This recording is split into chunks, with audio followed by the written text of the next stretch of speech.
Now, let me be clear. I do not mean anything I have said to excuse anything done by law enforcement that day. There is no excuse. The question I have is about criminal charges. Joining me now is Paul Coggins, former U.S. Attorney for the Northern District of Texas. Thanks very much for coming on the show. Appreciate it.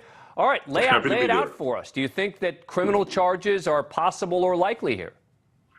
Possible, yes. Likely, no. And Dan, I think under the common law, which is where we start, there's no duty to rescue. There is no duty to assist people. But statute can create that duty. And if a prosecutor was looking at this, I think the closest thing we've got to that sort of caregiver law would be the dereliction of duty law, which binds police officers. So if I were a prosecutor putting on my hat, doing the grand jury investigation, that's probably where I would start. Is it going to make the families feel better at the end?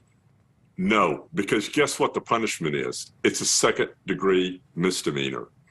And the factual basis for it, Dan, is a police officer, if it's within his or her power to stop the commission of a crime, has to do it.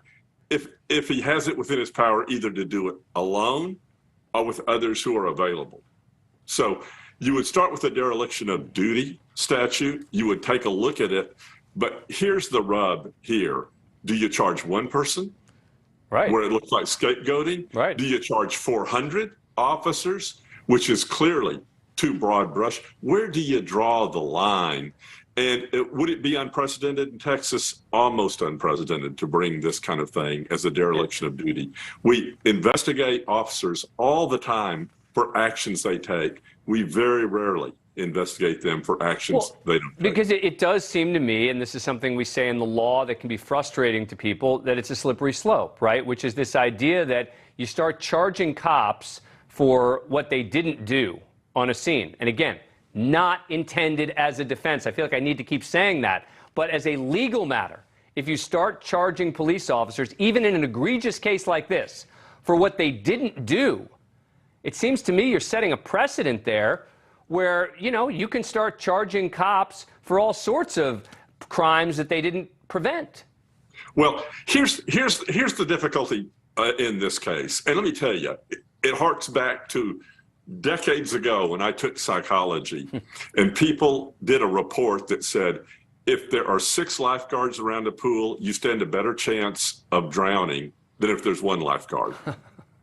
And you know, you just did that story about the kid in Indiana who took out the shooter. Yeah.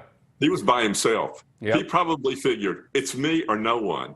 When you get 400 officers looking for someone else to take the lead, the biggest failure here is nobody stepped up to the plate and said, I'm the instant commander. Yep. I'm making the calls here. Arredondo is saying, it wasn't me. People might have looked at me, but it wasn't me. That is the biggest single problem we've got here, other than the fact this kid had an AR-15. Right. And so in the end, you would agree then that it is very unlikely that there would be an indictment? I think it's very likely there will be a criminal investigation. But here again, who's going to do it? I mean, I don't think the DA in that county can really do it. They work too closely with the police department on too many things. We had local, state, and federal law enforcement here. I think it has to be a special prosecutor. I think at the end of the day, it's almost impossible to draw the line on who should have gone in and when. At the time, do you charge the first officer, the first 2, the first 3, leadership? Or do you charge all 400? I mean, the only potential would be leadership, I think, right? Yeah. Would be Arredondo or someone like that. Again, I don't think it's going to happen, but I think if you're going to pick someone, right, that's who it would be. But Dan, you could write that closing argument in your sleep, which is this guy's being scapegoated for the failures of law enforcement across the spectrum. Yep. And you start as a defense lawyer, and that's your argument. There was a failure here. It was a massive failure, and it was not, like you said, of malice. It was not of ill will. If anything, it was negligence or cowardice. And look, I think you make a good point that there should be a criminal investigation. I think that's important for people to feel like it has been thoroughly investigated.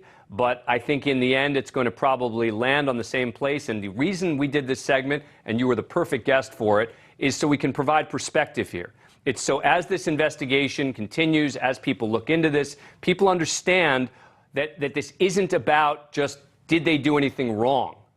No one's talking about, that's not what we're talking about here. We're talking about whether you charge someone with a crime here. A prosecutor has three questions to ask himself, Dan. Is there a statute, criminal statute that covers it? Yep. Is conviction more likely than not?